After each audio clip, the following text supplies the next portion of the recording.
بسم اللہ الرحمن الرحیم۔ اللہ کے نام سے شروع جو بڑا مہربان نہایت رحم والا ہے۔ کامیابی پر مٹھائی مانگنے والے تکلیفوں میں نظر نہیں آتے۔ اگر یہ دیکھنا چاہتے ہو کہ دنیا تمہارے بغیر کیسی ہوگی تو بس یہ دیکھ لو کہ جو لوگ مر گئے دنیا ان کے بغیر کیسی ہے۔ وقت بھی عجیب چیز ہے، کسی سے گزرتا نہیں، کسی کے پاس ہوتا نہیں۔ جب کوئی نہ سمجھ رہا ہو تب خاموش ہو جانا بہتر ہے۔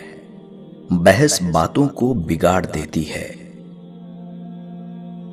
کسی سے بات کرتے وقت لفظوں کے استعمال اور اپنے انداز میں اتنا توازن رکھیں کہ سامنے والے کی دل آزاری نہ ہو۔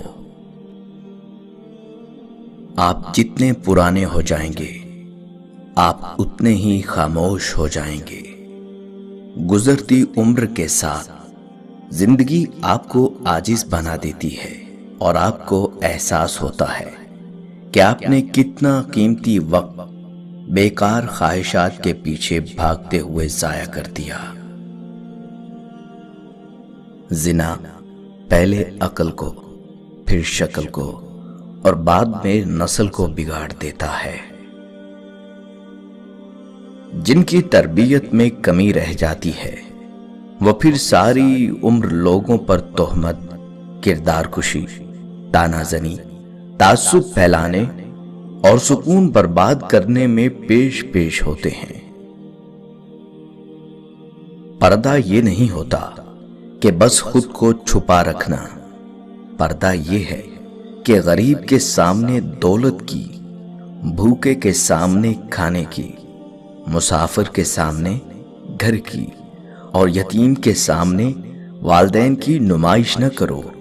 اور پردہ یہ بھی ہے کہ لوگوں کا بھرم رکھو، ان کی کمزوری کسی پر عیاں نہ ہونے دو اور کسی کی ذاتی زندگی پر نظر نہ ڈالو۔ جو باتیں آپ کو تکلیف دیتی ہیں سمجھیں وہ سبق دے رہی ہوتی ہیں کہ آپ کبھی کسی سے وہ باتیں نہ کریں۔ ہر وقت منفی باتیں سوچنے سے آپ کی زندگی غیر محسوس طریقے سے منفی سمت کی طرف مڑ جاتی ہے اور آپ کو احساس بھی نہیں ہوتا۔ انسان کے اندر دو کمزوریاں بہت عام ہیں: بلانے کے قابل باتوں کو یاد رکھنا اور یاد رکھنے کے قابل باتوں کو بھلا دینا۔ محبت کے بہت سے رنگ ہوتے ہیں لیکن محبت کا سب سے خوبصورت رنگ عزت کا ہوتا ہے۔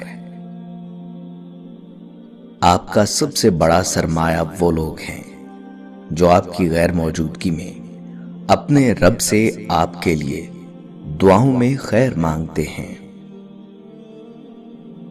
جہاں ہم محفل میں بیٹھ کر مزے سے کسی غیر موجود شخص کی برائیاں بیان کرتے ہیں، یقین جانیں وہاں سے اٹھتے ہی ہماری برائیاں شروع ہو جاتی ہیں۔ دوسروں کو جھوٹا، گھٹیا اور نیچ ثابت کرنے سے آج تک کوئی عظیم نہیں بن سکا۔ کسی کا پردہ رکھنے میں ہی عظمت اور بڑائی ہے۔ سچی محبت بچپن میں مفت ملتی ہے، جوانی میں کمائی جاتی ہے اور بڑھاپے میں مانگنی پڑتی ہے۔ کچے مکان دیکھ کر کسی سے رشتہ مت توڑنا۔